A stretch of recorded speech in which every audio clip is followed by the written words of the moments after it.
ਇਹ ਘਟਨਾ ਜੋ ਮੈਂ ਦੱਸਣ ਜਾ ਰਿਹਾ ਹਾਂ ਸਤੰਬਰ 1983 ਦੀ ਹੈ। ਉਸ ਵਕਤ ਮੇਰੀ ਉਮਰ ਸਿਰਫ 1 ਮਹੀਨਾ ਸੀ। ਇਹ ਘਟਨਾ ਸ਼੍ਰੀ ਗੰਗਾਨਗਰ ਜ਼ਿਲ੍ਹੇ ਦੇ ਵਿੱਚ ਪੈਂਦੇ ਕਸਬੇ ਸਾਦੁਲ ਸ਼ਹਿਰ ਦੀ ਹੈ। ਸਾਦੁਲ ਸ਼ਹਿਰ ਨੂੰ ਮਟੀਲੀ ਮੰਡੀ ਦੇ ਨਾਂ ਨਾਲ ਵੀ ਜਾਣਿਆ ਜਾਂਦਾ ਹੈ। ਮੇਰੇ ਪਿਤਾ ਜੀ ਉਸ ਵਕਤ CCI ਵਿੱਚ ਜੌਬ ਕਰਦੇ ਸੀ ਤੇ ਉਹਨਾਂ ਦਾ ਟਰਾਂਸਫਰ ਉਸ ਸਮੇਂ ਕਰਨਪੁਰ ਤੋਂ ਬਦਲ ਕੇ ਸਾਦੁਲ ਸ਼ਹਿਰ ਹੋਇਆ ਸੀ। ਮੇਰੇ ਪਿਤਾ ਜੀ ਨੇ ਸਾਦੁਲ ਸ਼ਹਿਰ ਵਿੱਚ ਹੀ ਇੱਕ ਮਕਾਨ ਕਿਰਾਏ ਉੱਤੇ ਲੈ ਲਿਆ। ਇਹ ਇੱਕ 3 ਬੈੱਡਰੂਮ ਸੈੱਟ ਦਾ ਮਕਾਨ ਸੀ ਜੋ ਕਿ 500 ਰੁਪਏ ਮਹੀਨੇ ਵਿੱਚ ਕਿਰਾਏ ਤੇ ਮਿਲਿਆ ਸੀ। ਪਿਤਾ ਜੀ ਨੇ ਮਕਾਨ ਮਾਲਕ ਨੂੰ 1 ਮਹੀਨੇ ਦਾ ਕਿਰਾਇਆ ਐਡਵਾਂਸ ਦੇ ਕੇ ਮਕਾਨ ਦੀਆਂ ਚਾਬੀਆਂ ਲੈ ਲਈਆਂ ਤੇ ਉਸ ਵਿੱਚ ਰੰਗ ਰੋਗਨ ਦਾ ਕੰਮ ਵੀ ਸ਼ੁਰੂ ਕਰਵਾ ਦਿੱਤਾ। ਰੰਗ ਦਾ ਕੰਮ ਤਕਰੀਬਨ 2-3 ਦਿਨਾਂ ਵਿੱਚ ਕੰਪਲੀਟ ਹੋ ਗਿਆ ਤੇ ਉਹ ਦਿਨ ਆ ਗਿਆ ਜਦੋਂ ਅਸੀਂ ਕਰਨਪੁਰ ਤੋਂ ਸਾਦੁਲ ਸ਼ਹਿਰ ਵਿੱਚ ਆਪਣੇ ਨਵੇਂ ਘਰ 'ਚ ਜਾਣਾ ਸੀ। ਤਾਂ ਅਸੀਂ ਕਿਰਾਏ ਤੇ ਇੱਕ ਟਰੱਕ ਲਿਆ ਤੇ ਘਰ ਦਾ ਸਾਰਾ ਸਮਾਨ ਉਸ ਵਿੱਚ ਲੋਡ ਕਰ ਲਿਆ। ਮੈਂ, ਮੇਰੇ ਪਿਤਾ ਜੀ, ਮੇਰੇ ਮਾਤਾ ਜੀ, ਮੇਰੀ ਵੱਡੀ ਸਿਸਟਰ ਤੇ ਸਾਡਾ ਪੋਮੇਰੀਅਨ ਨਸਲ ਦਾ ਡੌਗ ਜਿਸ ਦਾ ਨਾਮ ਡੇਜ਼ੀ ਸੀ, ਜੀਪ ਉੱਤੇ ਸਵਾਰ ਹੋ ਕੇ ਆਪਣੇ ਨਵੇਂ ਘਰ ਲਈ ਚੱਲ ਪਏ। ਉਸ ਸਮੇਂ ਸਾਡੇ ਕੋਲ ਇੱਕ ਐਂਟਰ ਇੰਜਨ ਵਾਲੀ ਜੀਪ ਹੁੰਦੀ ਸੀ। ਮੇਰੇ ਮਾਤਾ ਜੀ ਨੇ ਉਸ ਵਕਤ ਤੱਕ ਉਹ ਮਕਾਨ ਨਹੀਂ ਦੇਖਿਆ ਸੀ ਕਿਉਂਕਿ ਮੇਰੀ ਉਮਰ ਮਹਿਜ਼ 1 ਮਹੀਨਾ ਹੋਣ ਕਰਕੇ ਉਹ ਕਿਰਾਏ ਤੇ ਮਕਾਨ ਲੈਂਦੇ ਸਮੇਂ ਦੇਖਣ ਨਹੀਂ ਆ ਸਕੇ ਸੀ। ਅਸੀਂ ਜੀਪ ਤੇ ਹੋਣ ਕਰਕੇ ਜਲਦੀ ਹੀ ਸਾਦੁਲ ਸ਼ਹਿਰ ਪਹੁੰਚ ਗਏ, ਪਰ ਅਜੇ ਟਰੱਕ ਦੇ ਪਹੁੰਚਣ ਵਿੱਚ ਥੋੜ੍ਹਾ ਸਮਾਂ ਲੱਗਣਾ ਸੀ। ਤਾਂ ਮਾਤਾ ਜੀ ਕਹਿਣ ਲੱਗੇ ਕਿਉਂ ਨਾ ਜਦੋਂ ਤੱਕ ਟਰੱਕ ਪਹੁੰਚਦਾ ਹੈ ਉਦੋਂ ਤੱਕ ਮਕਾਨ ਅੰਦਰ ਤੋਂ ਦੇਖ ਲਿਆ ਜਾਵੇ ਤੇ ਇਹ ਡਿਸਾਈਡ ਕਰ ਲਿਆ ਜਾਵੇ ਕਿ ਕਿਹੜਾ ਸਮਾਨ ਕਿਸ ਜਗ੍ਹਾ ਤੇ ਰੱਖਣਾ ਹੈ ਤਾਂ ਜੋ ਬਾਅਦ ਵਿੱਚ ਵਾਰ-ਵਾਰ ਸਮਾਨ ਮੂਵ ਨਾ ਕਰਨਾ ਪਵੇ। ਪਿਤਾ ਜੀ ਨੂੰ ਵੀ ਉਹਨਾਂ ਦੀ ਇਹ ਗੱਲ ਠੀਕ ਲੱਗੀ। ਚਾਬੀ ਤਾਂ ਪਿਤਾ ਜੀ ਪਹਿਲਾਂ ਹੀ ਲੈ ਚੁੱਕੇ ਸੀ ਤਾਂ ਉਹਨਾਂ ਨੇ ਬਾਹਰ ਮੇਨ ਗੇਟ ਤੇ ਲੱਗਿਆ ਹੋਇਆ ਤਾਲਾ ਖੋਲ੍ਹਿਆ। ਮਾਤਾ ਜੀ ਦਾ ਕਹਿਣਾ ਸੀ ਕਿ ਜਿਵੇਂ ਹੀ ਘਰ ਦਾ ਦਰਵਾਜ਼ਾ ਖੋਲ੍ਹ ਕੇ ਉਹ ਘਰ ਵਿੱਚ ਐਂਟਰ ਹੋਏ ਤਾਂ ਇੱਕ ਅਜੀਬ ਜਿਹਾ ਅਹਿਸਾਸ ਹੋਇਆ। ਜਿਸ ਤਰ੍ਹਾਂ ਨਾਲ ਆਮ ਮਕਾਨ ਹੁੰਦੇ ਹਨ ਉਸ ਤਰ੍ਹਾਂ ਦਾ ਇਹ ਮਕਾਨ ਬਿਲਕੁਲ ਵੀ ਨਹੀਂ ਸੀ। ਇਸ ਘਰ ਵਿੱਚੋਂ ਨੈਗੇਟਿਵ ਵਾਈਬਸ ਆ ਰਹੀਆਂ ਸੀ ਤੇ ਹੈਰਾਨ ਕਰਨ ਵਾਲੀ ਗੱਲ ਇਹ ਸੀ ਕਿ ਜਦੋਂ ਅਸੀਂ ਉਸ ਘਰ ਵਿੱਚ ਐਂਟਰ ਹੋਏ ਉਦੋਂ ਤੋਂ ਹੀ ਸਾਡਾ ਡੌਗ ਜਿਸ ਦਾ ਨਾਮ ਡੇਜ਼ੀ ਸੀ ਉਹ ਬਹੁਤ ਹੀ ਅਜੀਬ ਵਰਤਾਅ ਕਰ ਰਹੀ ਸੀ, ਜਿਵੇਂ ਕਿ ਕਿਸੇ ਚੀਜ਼ ਤੋਂ ਡਰ ਗਈ ਹੋਵੇ ਤੇ ਲਗਾਤਾਰ ਇੱਕ ਕਮਰੇ ਵੱਲ ਦੇਖ ਕੇ ਭੌਂਕੀ ਜਾ ਰਹੀ ਸੀ। ਮਾਤਾ ਜੀ ਡੇਜ਼ੀ ਨੂੰ ਇਸ ਤਰ੍ਹਾਂ ਕਰਦੇ ਹੋਏ ਦੇਖ ਕੇ ਬਹੁਤ ਹੈਰਾਨ ਹੋਏ ਕਿਉਂਕਿ ਉਹ ਇੱਕ ਬਹੁਤ ਹੀ ਸ਼ਾਂਤ ਸੁਭਾਅ ਦਾ ਡੌਗ ਸੀ ਤੇ ਉਸਨੇ ਇਸ ਤਰ੍ਹਾਂ ਪਹਿਲਾਂ ਕਦੇ ਵੀ ਨਹੀਂ ਕੀਤਾ ਸੀ। ਮਾਤਾ ਜੀ ਦਾ ਕਹਿਣਾ ਹੈ ਕਿ ਜਿਵੇਂ ਹੀ ਉਹ ਉਸ ਕਮਰੇ ਵਿੱਚ ਐਂਟਰ ਹੋਏ ਜਿਸ ਵੱਲ ਦੇਖ ਕੇ ਡੇਜ਼ੀ ਵਾਰ-ਵਾਰ ਭੌਂਕੇ ਜਾ ਰਹੀ ਸੀ ਤਾਂ ਕਮਰੇ ਵਿੱਚ ਕਦਮ ਰੱਖਦਿਆਂ ਨਾਲ ਹੀ ਇੱਕ ਅਜੀਬ ਜਿਹੀ ਮਨਹੂਸੀਅਤ ਦਾ ਅਹਿਸਾਸ ਹੋਇਆ ਤੇ ਮਨ ਅੰਦਰੋਂ ਡਰ ਨਾਲ ਭਰ ਗਿਆ। ਉਸ ਜਗ੍ਹਾ ਤੇ ਕੁਝ ਤਾਂ ਸੀ ਜਿਸ ਨੂੰ ਉਹ ਦੇਖ ਨਹੀਂ ਪਾ ਰਹੇ ਸੀ ਪਰ ਉਹਨਾਂ ਨੂੰ ਉਸ ਦੀ ਮੌਜੂਦਗੀ ਦਾ ਅਹਿਸਾਸ ਹੋ ਰਿਹਾ ਸੀ। ਮਾਤਾ ਜੀ ਨੇ ਉਸੇ ਵਕਤ ਪਿਤਾ ਜੀ ਨੂੰ ਕਿਹਾ ਕਿ ਮੈਨੂੰ ਇਹ ਘਰ ਠੀਕ ਨਹੀਂ ਲੱਗ ਰਿਹਾ। ਇਸ ਘਰ ਵਿੱਚੋਂ ਇੱਕ ਅਜੀਬ ਜਿਹਾ ਭੈ ਆਉਂਦਾ ਹੈ ਅਤੇ ਡੇਜ਼ੀ ਵੀ ਜਦੋਂ ਦੇ ਅੰਦਰ ਆਏ ਹਾਂ ਲਗਾਤਾਰ ਕਿਸੇ ਚੀਜ਼ ਨੂੰ ਦੇਖ ਕੇ ਭੌਂਕ ਰਹੀ ਹੈ, ਅਜੀਬ ਜਿਹੀਆਂ ਹਰਕਤਾਂ ਕਰ ਰਹੀ ਹੈ। ਇਸਨੇ ਇਸ ਤਰ੍ਹਾਂ ਪਹਿਲਾਂ ਕਦੇ ਵੀ ਨਹੀਂ ਕੀਤਾ। ਮਾਤਾ ਜੀ ਦਾ ਕਹਿਣਾ ਹੈ ਕਿ ਉਹਨਾਂ ਦਾ ਮਨ ਕਰ ਰਿਹਾ ਸੀ ਕਿ ਇਸੇ ਸਮੇਂ ਘਰ ਚੋਂ ਨਿਕਲ ਜਾਣ। ਮਾਤਾ ਜੀ ਨੇ ਪਿਤਾ ਜੀ ਨੂੰ ਸਾਫ਼-ਸਾਫ਼ ਕਹਿ ਦਿੱਤਾ ਕਿ ਮੈਂ ਇਸ ਘਰ ਵਿੱਚ ਆਪਣੇ ਬੱਚਿਆਂ ਨੂੰ ਲੈ ਕੇ ਸਾਰਾ ਦਿਨ ਇਕੱਲੀ ਨਹੀਂ ਰਹਿ ਸਕਦੀ। ਤੁਸੀਂ ਤਾਂ ਸਾਰਾ ਦਿਨ ਡਿਊਟੀ 'ਤੇ ਰਹਿੰਦੇ ਹੋ, ਰਾਤ ਨੂੰ ਘਰ ਆਉਂਦੇ ਹੋ, ਆਪਾਂ ਇਸ ਘਰ ਵਿੱਚ ਨਹੀਂ ਰਹਿਣਾ। ਇਹ ਬੋਲਦੇ ਹੀ ਉਹ ਰੋਣ ਲੱਗੇ ਕਿਉਂਕਿ ਜਦੋਂ ਤੋਂ ਮਾਤਾ ਜੀ ਉਸ ਕਮਰੇ ਵਿੱਚ ਗਏ ਸੀ ਉਦੋਂ ਤੋਂ ਹੀ ਉਹਨਾਂ ਦਾ ਮਨ ਭਰ ਆਇਆ ਸੀ, ਭਾਵ ਕਿ ਬਿਨਾਂ ਹੀ ਕਿਸੇ ਗੱਲ ਤੋਂ ਰੋਣਾ ਆ ਰਿਹਾ ਸੀ ਤੇ ਉਹ ਬਹੁਤ ਮੁਸ਼ਕਿਲ ਨਾਲ ਆਪਦੇ ਆਪ ਨੂੰ ਕੰਟਰੋਲ ਕਰ ਰਹੇ ਸੀ। ਪਰ ਹੁਣ ਉਹਨਾਂ ਦਾ ਕੰਟਰੋਲ ਖਤਮ ਹੋ ਗਿਆ ਸੀ। ਮਾਤਾ ਜੀ ਨੂੰ ਰੋਂਦੇ ਦੇਖ ਕੇ ਪਿਤਾ ਜੀ ਕਹਿਣ ਲੱਗੇ ਕਿ ਠੀਕ ਹੈ, ਆਪਾਂ ਇੱਥੇ ਨਹੀਂ ਰਹਾਂਗੇ, ਟੈਨਸ਼ਨ ਵਾਲੀ ਕੋਈ ਗੱਲ ਨਹੀਂ, ਆਪਾਂ ਕੋਈ ਹੋਰ ਘਰ ਦੇਖ ਲਵਾਂਗੇ। ਪਰ ਜਦੋਂ ਤੱਕ ਕੋਈ ਹੋਰ ਘਰ ਨਹੀਂ ਮਿਲ ਜਾਂਦਾ ਉਦੋਂ ਤੱਕ ਤਾਂ ਇੱਥੇ ਰਹਿਣਾ ਹੀ ਪਵੇਗਾ।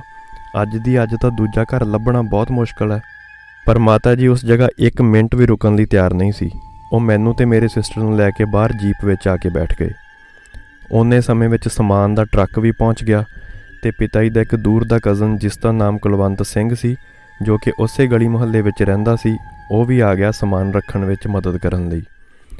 ਪਿਤਾ ਜੀ ਨੇ ਉਸ ਨੂੰ ਸਾਰੀ ਗੱਲ ਦੱਸੀ ਤਾਂ ਉਹ ਕਹਿਣ ਲੱਗਿਆ ਕਿ ਬਾਈ ਟੈਨਸ਼ਨ ਵਾਲੀ ਕੋਈ ਗੱਲ ਨਹੀਂ ਹੈ, ਇਸੇ ਗਲੀ ਵਿੱਚ ਇੱਕ ਹੋਰ ਮਕਾਨ ਖਾਲੀ ਹੈ ਜੋ ਕਿ ਮੇਰੇ ਦੋਸਤ ਡਾਕਟਰ ਸਾਹਿਬ ਦਾ ਹੈ। ਮੈਂ ਉਹਨਾਂ ਤੋਂ ਚਾਬੀ ਲੈ ਆਉਂਦਾ ਹਾਂ, ਤੁਸੀਂ ਉਹ ਘਰ ਦੇਖ ਲਵੋ। ਜੇਕਰ ਤੁਹਾਨੂੰ ਉਹ ਘਰ ਪਸੰਦ ਆ ਗਿਆ ਤਾਂ ਤੁਸੀਂ ਸਮਾਨ ਉੱਥੇ ਰੱਖ ਲਿਓ, ਕਿਰਾਏ ਦੀ ਗੱਲ ਆਪਾਂ ਬਾਅਦ ਵਿੱਚ ਕਰ ਲਵਾਂਗੇ। ਉਹ ਮਕਾਨ ਡਾਕਟਰ ਅਜਮੇਰ ਸਿੰਘ ਦਾ ਸੀ। ਡਾਕਟਰ ਸਾਹਿਬ ਬਹੁਤ ਹੀ ਭਲੇ ਇਨਸਾਨ ਸੀ ਤੇ ਇਲਾਕੇ ਦੇ ਵਿੱਚ ਉਹਨਾਂ ਦੀ ਬਹੁਤ ਇੱਜ਼ਤ ਸੀ। ਕੁਝ ਹੀ ਸਮੇਂ ਵਿੱਚ ਕੁਲਵੰਤ ਸਿੰਘ ਡਾਕਟਰ ਸਾਹਿਬ ਤੋਂ ਘਰ ਦੀ ਚਾਬੀ ਲੈ ਆਏ ਤੇ ਅਸੀਂ ਟਰੱਕ ਵਾਲੇ ਨੂੰ ਉੱਥੇ ਹੀ ਰੋਕ ਕੇ ਇੰਤਜ਼ਾਰ ਕਰਨ ਦਾ ਕਹਿ ਕੇ ਮਕਾਨ ਦੇਖਣ ਲਈ ਚਲੇ ਗਏ। ਡਾਕਟਰ ਸਾਹਿਬ ਦਾ ਮਕਾਨ ਉਸ ਪਹਿਲਾਂ ਵਾਲੇ ਮਕਾਨ ਦੇ ਮੁਕਾਬਲੇ ਬਹੁਤ ਪੁਰਾਣਾ ਸੀ ਤੇ ਦੀਵਾਰਾਂ ਤੋਂ ਜਗ੍ਹਾ ਤੋਂ ਰੰਗ ਅਤੇ ਪਲਾਸਟਰ ਵੀ ਉਤਰ ਰਿਹਾ ਸੀ। ਪਰ ਇਸ ਸਭ ਦੇ ਬਾਵਜੂਦ ਮਾਤਾ ਜੀ ਨੂੰ ਉਹ ਮਕਾਨ ਪਸੰਦ ਆ ਗਿਆ। ਮਾਤਾ ਜੀ ਦਾ ਕਹਿਣਾ ਸੀ ਕਿ ਬੇਸ਼ੱਕ ਉਹ ਮਕਾਨ ਪੁਰਾਣਾ ਸੀ ਪਰ ਉਸ ਵਿੱਚੋਂ ਕੋਈ ਨੈਗੇਟਿਵਿਟੀ ਮਹਿਸੂਸ ਨਹੀਂ ਹੋ ਰਹੀ ਸੀ। ਇਹ ਇੱਕ ਆਮ ਮਕਾਨ ਦੀ ਤਰ੍ਹਾਂ ਹੀ ਲੱਗ ਰਿਹਾ ਸੀ। ਮਾਤਾ ਜੀ ਦੇ ਪਸੰਦ ਆਉਣ 'ਤੇ ਅਸੀਂ ਸਮਾਨ ਉਸ ਘਰ ਵਿੱਚ ਸ਼ਿਫਟ ਕਰ ਲਿਆ ਤੇ ਉੱਥੇ ਹੀ ਰਹਿਣ ਲੱਗੇ। ਉਸ ਜਗ੍ਹਾ ਰਹਿੰਦੇ ਸਾਨੂੰ ਤਕਰੀਬਨ 5-6 ਮਹੀਨਿਆਂ ਦਾ ਸਮਾਂ ਹੋ ਗਿਆ ਸੀ। ਇਸ ਸਮੇਂ ਦੌਰਾਨ ਉਹ ਮਕਾਨ ਖਾਲੀ ਹੀ ਰਿਹਾ। ਇਸ ਦੌਰਾਨ ਉਸ ਘਰ ਨੂੰ ਦੇਖਣ ਲਈ ਕਈ ਪਰਿਵਾਰ ਆਏ ਸੀ, ਪਰ ਬਿਲਕੁਲ ਨਵਾਂ ਰੰਗ ਰੋਗਨ ਹੋਣ ਦੇ ਬਾਵਜੂਦ ਵੀ ਉਹ ਮਕਾਨ ਕਿਸੇ ਨੇ ਕਿਰਾਏ ਉੱਤੇ ਨਹੀਂ ਲਿਆ। ਆਖਰਕਾਰ 6 ਮਹੀਨੇ ਬਾਅਦ ਉਹ ਮਕਾਨ ਕਿਰਾਏ ਉੱਤੇ ਚੜ੍ਹ ਗਿਆ। ਉਸ ਮਕਾਨ ਵਿੱਚ ਜੋ ਪਰਿਵਾਰ ਰਹਿਣ ਲਈ ਆਇਆ ਸੀ ਉਹ ਇੱਕ ਛੋਟਾ ਪਰਿਵਾਰ ਸੀ, ਜਿਸ ਵਿੱਚ ਪਤੀ ਪਤਨੀ ਤੇ ਉਹਨਾਂ ਦਾ ਇੱਕ ਛੋਟਾ ਜਿਹਾ ਬੱਚਾ ਜੋ ਕਿ ਕੁਝ ਮਹੀਨੇ ਦਾ ਹੀ ਸੀ। ਪਤੀ ਪਤਨੀ ਕਾਫੀ ਖੁਸ਼ ਨਜ਼ਰ ਆ ਰਹੇ ਸੀ ਕਿਉਂਕਿ ਉਹਨਾਂ ਨੂੰ ਇੰਨਾ ਵਧੀਆ ਮਕਾਨ ਇੰਨੇ ਘੱਟ ਕਿਰਾਏ ਉੱਤੇ ਮਿਲ ਗਿਆ ਸੀ ਤੇ ਦੂਸਰਾ ਵਿਆਹ ਦੇ ਇੰਨੇ ਸਾਲਾਂ ਬਾਅਦ ਉਹਨਾਂ ਦੇ ਘਰ ਪਰਮਾਤਮਾ ਨੇ ਪੁੱਤਰ ਦੀ ਦਾਤ ਬਖਸ਼ੀ ਸੀ। ਉਸ ਘਰ ਵਿੱਚ ਉਹਨਾਂ ਨੂੰ ਰਹਿੰਦੇ ਹੋਏ ਹਫ਼ਤਾ 10 ਦਿਨ ਹੋ ਚੁੱਕੇ ਸੀ ਤੇ ਸਭ ਕੁਝ ਠੀਕ ਲੱਗ ਰਿਹਾ ਸੀ। ਪਰ ਇੱਕ ਰਾਤ ਕਾਫੀ ਤੇਜ਼ ਬਾਰਿਸ਼ ਹੋਈ ਤੇ ਸਵੇਰ ਮੀਂਹ ਬੰਦ ਹੋਣ ਦੇ ਬਾਅਦ ਉਹਨਾਂ ਨੇ ਜਦੋਂ ਬਾਹਰ ਆ ਕੇ ਦੇਖਿਆ ਤਾਂ ਉਹਨਾਂ ਦੇ ਵਿਹੜੇ ਵਿੱਚ ਮਿੱਟੀ ਹੀ ਮਿੱਟੀ ਸੀ। ਇਹ ਮਿੱਟੀ ਵਿਹੜੇ ਦੀ ਇੱਕ ਨੁੱਕਰ ਵਿੱਚ ਬਣੇ ਹੋਏ ਪੁਰਾਣੇ ਤੰਦੂਰ ਤੇ ਚੁੱਲ੍ਹੇ ਤੋਂ ਆਈ ਸੀ। ਉਹ ਤੰਦੂਰ ਅਤੇ ਚੁੱਲ੍ਹਾ ਕਾਫੀ ਪੁਰਾਣੇ ਸੀ ਅਤੇ ਮਿੱਟੀ ਦੇ ਬਣੇ ਹੋਣ ਕਾਰਨ ਤੇਜ਼ ਬਾਰਿਸ਼ ਵਿੱਚ ਮਿੱਟੀ ਖੁਰ ਕੇ ਸਾਰੇ ਵਿਹੜੇ ਵਿੱਚ ਫੈਲ ਗਈ ਸੀ। ਇਹ ਸਭ ਦੇਖ ਕੇ ਉਹ ਔਰਤ ਆਪਣੇ ਪਤੀ ਨੂੰ ਕਹਿਣ ਲੱਗੀ ਕਿ ਇਹ ਤੰਦੂਰ ਤੇ ਚੁੱਲ੍ਹਾ ਤਾਂ ਬਹੁਤ ਪੁਰਾਣੇ ਹੈ ਤੇ ਟੁੱਟ ਵੀ ਚੁੱਕੇ ਹੈ। ਇਸ ਸਮੇਂ ਇਹ ਇਸਤੇਮਾਲ ਕਰਨ ਦੇ ਕਾਬਿਲ ਤਾਂ ਨਹੀਂ ਰਹੇ। ਕਿਉਂ ਨਾ ਇਹਨਾਂ ਨੂੰ ਤੋੜ ਕੇ ਜਗ੍ਹਾ ਸਾਫ਼ ਕਰ ਲਈਏ, ਨਹੀਂ ਤਾਂ ਹਰ ਵਾਰ ਬਾਰਿਸ਼ ਦੇ ਟਾਈਮ ਤੇ ਇਸੇ ਤਰ੍ਹਾਂ ਹੀ ਮਿੱਟੀ ਨਾਲ ਵਿਹੜਾ ਗੰਦਾ ਹੋ ਜਾਇਆ ਕਰਨਾ ਹੈ। ਪਤੀ ਵੀ ਉਸ ਦੀ ਗੱਲ ਨਾਲ ਸਹਿਮਤ ਸੀ ਤਾਂ ਥੋੜੇ ਹੀ ਟਾਈਮ ਵਿੱਚ ਪਤੀ 2 ਮਜ਼ਦੂਰਾਂ ਨੂੰ ਬੁਲਵਾ ਕੇ ਕੰਮ ਸ਼ੁਰੂ ਕਰਵਾ ਦਿੰਦਾ ਹੈ। ਉਹਨਾਂ ਮਜ਼ਦੂਰਾਂ ਨੇ ਕੁਝ ਹੀ ਸਮੇਂ ਵਿੱਚ ਉਹ ਤੰਦੂਰ ਤੇ ਚੁੱਲ੍ਹਾ ਤੋੜ ਕੇ ਉਸ ਦਾ ਜੋ ਵੀ ਮਲਬਾ ਸੀ, ਇੱਟਾਂ, ਮਿੱਟੀ, ਉਹ ਸਭ ਕੁਝ ਬਾਹਰ ਗਲੀ ਵਿੱਚ ਸਿੱਟ ਦਿੱਤਾ ਤੇ ਵਿਹੜਾ ਵੀ ਸਾਫ਼ ਕਰ ਦਿੱਤਾ। ਕੰਮ ਖਤਮ ਹੋਣ ਤੇ ਪਤੀ ਅਤੇ ਪਤਨੀ ਕਾਫੀ ਖੁਸ਼ ਸਨ ਕਿਉਂਕਿ ਘਰ ਬਿਲਕੁਲ ਸਾਫ਼ ਹੋ ਗਿਆ ਸੀ। ਪਰ ਉਹਨਾਂ ਵਿਚਾਰਿਆਂ ਨੂੰ ਕੀ ਪਤਾ ਸੀ ਕਿ ਇਹ ਖੁਸ਼ੀ ਕੁਝ ਹੀ ਸਮੇਂ ਦੀ ਮਹਿਮਾਨ ਹੈ। ਉਸ ਰਾਤ ਉਹ ਪਤੀ ਪਤਨੀ ਆਪਣੇ ਕਮਰੇ ਵਿੱਚ ਸੌਂ ਰਹੇ ਸਨ ਤੇ ਉਹਨਾਂ ਦੋਨਾਂ ਦੇ ਵਿਚਕਾਰ ਉਹਨਾਂ ਦਾ ਬੱਚਾ ਪਿਆ ਸੀ। ਅੱਧੀ ਰਾਤ ਦੇ ਕਰੀਬ ਕਿਸੇ ਆਵਾਜ਼ ਕਰਕੇ ਪਤਨੀ ਦੀ ਨੀਂਦ ਖੁੱਲ੍ਹ ਜਾਂਦੀ ਹੈ ਤਾਂ ਉਹ ਦੇਖਦੀ ਹੈ ਕਿ ਕਮਰੇ ਦਾ ਦਰਵਾਜ਼ਾ ਜੋ ਕਿ ਸੌਂਦੇ ਟਾਈਮ ਬੰਦ ਕੀਤਾ ਸੀ ਉਹ ਖੁੱਲ੍ਹਾ ਹੋਇਆ ਹੈ ਤੇ ਉਸ ਦਰਵਾਜ਼ੇ ਦੇ ਬਿਲਕੁਲ ਵਿਚਕਾਰ ਇੱਕ ਔਰਤ ਖੜੀ ਹੈ। ਉਹ ਔਰਤ ਕਾਫੀ ਗੁੱਸੇ ਵਿੱਚ ਲੱਗ ਰਹੀ ਸੀ ਤੇ ਇਸ ਤੋਂ ਪਹਿਲਾਂ ਕਿ ਪਤਨੀ ਕੁਝ ਸਮਝਦੀ ਅਤੇ ਆਪਣੇ ਪਤੀ ਨੂੰ ਉਠਾਉਂਦੀ, ਉਹ ਔਰਤ ਉਸ ਵੱਲ ਵਧਣ ਲੱਗਦੀ ਹੈ ਤੇ ਅਗਲੇ ਹੀ ਪਲ ਉਹ ਔਰਤ ਉਸ ਦੇ ਬਿਲਕੁਲ ਕੋਲ ਖੜੀ ਸੀ। ਉਸ ਔਰਤ ਦਾ ਚਿਹਰਾ ਗੁੱਸੇ ਨਾਲ ਭਖ ਰਿਹਾ ਸੀ, ਅੱਖਾਂ ਬਿਲਕੁਲ ਲਾਲ ਸੀ ਜਿਵੇਂ ਉਹਨਾਂ ਵਿੱਚ ਖੂਨ ਉਤਰ ਆਇਆ ਹੋਵੇ। ਉਸ ਔਰਤ ਦਾ ਇੰਨਾ ਭਿਆਨਕ ਰੂਪ ਦੇਖ ਕੇ ਪਤਨੀ ਇਸ ਹੱਦ ਤੱਕ ਡਰ ਚੁੱਕੀ ਸੀ ਕਿ ਉਸ ਦੀ ਆਵਾਜ਼ ਨਹੀਂ ਨਿਕਲ ਰਹੀ ਸੀ। ਉਸ ਦੇ ਸਰੀਰ ਨੇ ਵੀ ਸਾਥ ਦੇਣਾ ਬੰਦ ਕਰ ਦਿੱਤਾ ਤੇ ਉਹ ਚਾਹ ਕੇ ਵੀ ਆਪਣੇ ਹੱਥ ਪੈਰ ਨਹੀਂ ਹਿਲਾ ਪਾ ਰਹੀ ਸੀ। ਦੇਖਦਿਆਂ ਹੀ ਦੇਖਦਿਆਂ ਉਸ ਔਰਤ ਨੇ ਬੱਚੇ ਨੂੰ ਚੁੱਕ ਲਿਆ ਤੇ ਕਮਰੇ ਵਿੱਚੋਂ ਬਾਹਰ ਚਲੀ ਗਈ। ਇਹ ਸਭ ਦੇਖਦਿਆਂ ਸਾਰੀ ਡਰ ਨਾਲ ਉਸ ਦੀ ਨੀਂਦ ਖੁੱਲ੍ਹ ਗਈ। ਉਸਨੇ ਘਬਰਾ ਕੇ ਆਪਣੇ ਬੱਚੇ ਵੱਲ ਦੇਖਿਆ ਤਾਂ ਬੱਚਾ ਉਸ ਦੇ ਨਾਲ ਹੀ ਲੇਟਿਆ ਹੋਇਆ ਸੀ। ਉਸ ਨੂੰ ਸਮਝਣ ਵਿੱਚ ਥੋੜ੍ਹਾ ਸਮਾਂ ਲੱਗਿਆ ਕਿ ਇਹ ਉਸ ਦਾ ਸੁਪਨਾ ਹੀ ਸੀ ਅਤੇ ਹੋਰ ਕੁਝ ਨਹੀਂ। ਪਰ ਉਸਨੇ ਨੋਟਿਸ ਕੀਤਾ ਕਿ ਬੱਚਾ ਕੁਝ ਠੀਕ ਨਹੀਂ ਲੱਗ ਰਿਹਾ। ਉਸਨੇ ਉਸੇ ਵਕਤ ਆਪਣੇ ਪਤੀ ਨੂੰ ਨੀਂਦ ਵਿੱਚੋਂ ਜਗਾਇਆ ਤੇ ਜਿਵੇਂ ਹੀ ਪਤੀ ਨੇ ਉੱਠ ਕੇ ਕਮਰੇ ਦੀ ਲਾਈਟ ਔਨ ਕੀਤੀ ਤਾਂ ਉਸਨੇ ਦੇਖਿਆ ਕਿ ਬੱਚੇ ਦੀ ਤਬੀਅਤ ਬਹੁਤ ਹੀ ਖਰਾਬ ਸੀ। ਬੱਚੇ ਨੂੰ ਸਾਹ ਲੈਣ ਵਿੱਚ ਕਾਫੀ ਪਰੇਸ਼ਾਨੀ ਆ ਰਹੀ ਸੀ। ਸਾਹ ਠੀਕ ਢੰਗ ਨਾਲ ਨਾ ਆਉਣ ਕਰਕੇ ਬੱਚੇ ਦਾ ਚਿਹਰਾ ਲਾਲ ਹੋ ਚੁੱਕਿਆ ਸੀ। ਬੱਚੇ ਦੀ ਇਹ ਹਾਲਤ ਦੇਖ ਕੇ ਪਤਨੀ ਨੇ ਰੋਣਾ ਧੋਣਾ ਸ਼ੁਰੂ ਕਰ ਦਿੱਤਾ।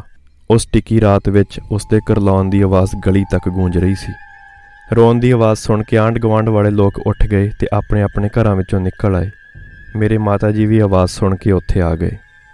ਉਸ ਸਮੇਂ ਘਰ ਦਾ ਦਰਵਾਜ਼ਾ ਖੁੱਲ੍ਹਿਆ ਤੇ ਪਤੀ ਘਬਰਾਇਆ ਹੋਇਆ ਆਪਣੇ ਬੱਚੇ ਨੂੰ ਗੋਦੀ ਵਿੱਚ ਚੱਕ ਕੇ ਬਾਹਰ ਆਇਆ ਅਤੇ ਬਾਹਰ ਖੜੇ ਲੋਕਾਂ ਨੂੰ ਤਰਲੇ ਮਿੰਨਤਾਂ ਕਰਨ ਲੱਗਿਆ ਕਿ ਬੱਚੇ ਨੂੰ ਕੁਝ ਹੋ ਗਿਆ ਹੈ, ਡਾਕਟਰ ਦੇ ਲੈ ਕੇ ਜਾਣਾ ਹੈ, ਕਿਰਪਾ ਕਰਕੇ ਮੇਰੀ ਮਦਦ ਕਰੋ।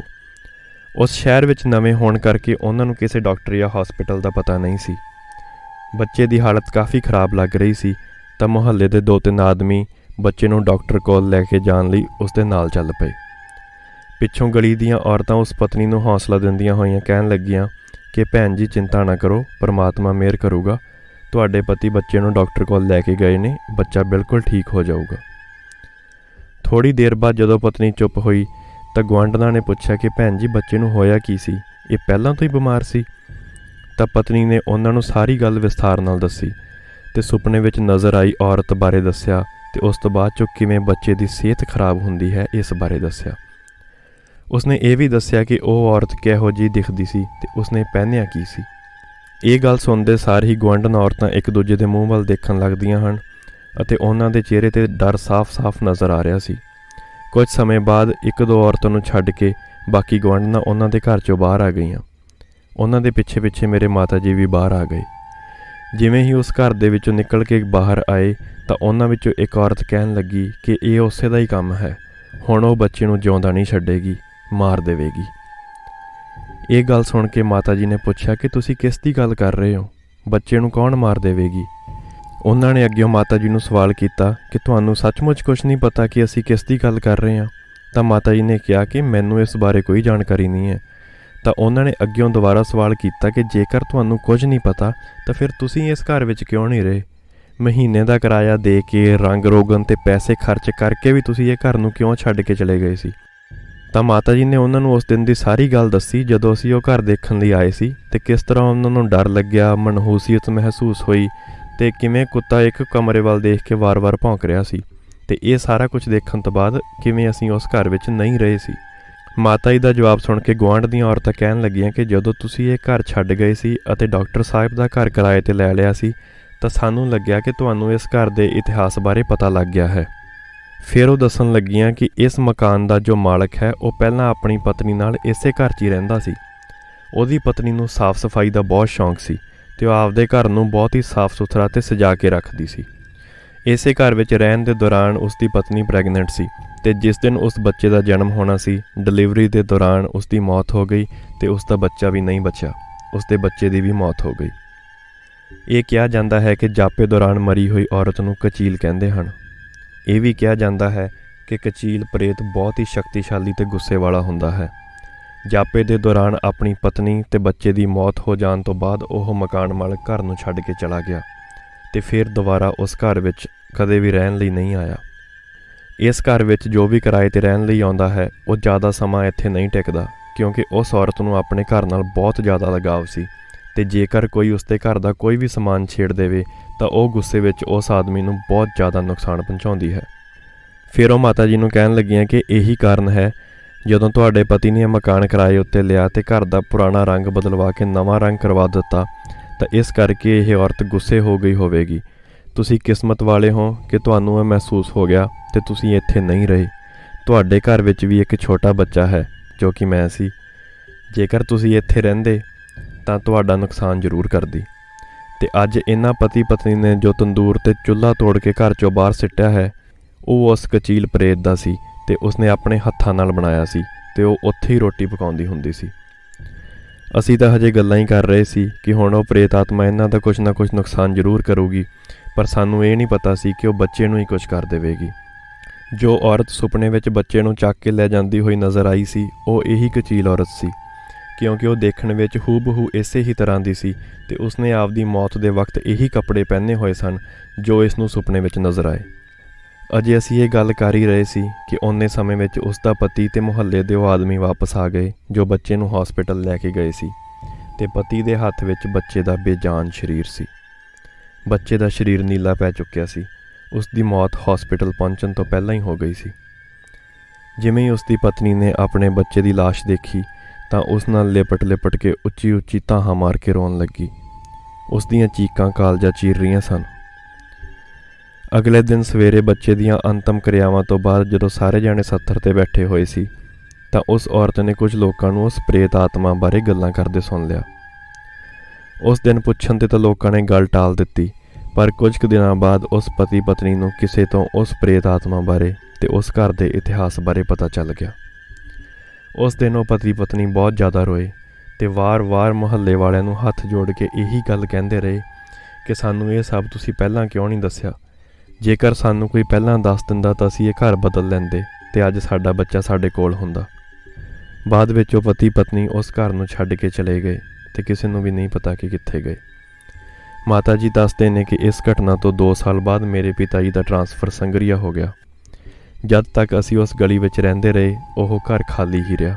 ਉਸ ਤੋਂ ਬਾਅਦ 'ਚੋਂ ਉਹ ਘਰ ਕਿਸੇ ਨੇ ਵੀ ਕਿਰਾਏ ਉੱਤੇ ਨਹੀਂ ਲਿਆ। ਤਾਂ ਇਹ ਸੀ ਅੱਜ ਦੀ ਕਹਾਣੀ। ਇੱਕ ਨਵੀਂ ਕਹਾਣੀ ਲੈ ਕੇ ਫਿਰ ਹਾਜ਼ਰ ਹੋਵਾਂਗਾ ਅਗਲੇ ਐਪੀਸੋਡ ਦੇ ਵਿੱਚ। ਜੇ ਤੁਹਾਨੂੰ ਇਹ ਕਹਾਣੀ ਚੰਗੀ ਲੱਗੀ ਤਾਂ ਕਮੈਂਟ ਕਰਕੇ ਜ਼ਰੂਰ ਦੱਸਿਓ ਅਤੇ ਆਪਣੇ ਦੋਸਤਾਂ ਮਿੱਤਰਾਂ ਨਾਲ ਸ਼ੇਅਰ ਜ਼ਰੂਰ ਕਰਿਓ। ਨਾਲ ਹੀ ਚੈਨਲ ਨੂੰ ਲਾਈਕ ਅਤੇ ਸਬਸਕ੍ਰਾਈਬ ਕਰਨਾ ਨਾ ਭੁੱਲਣਾ। ਧੰਨਵਾਦ।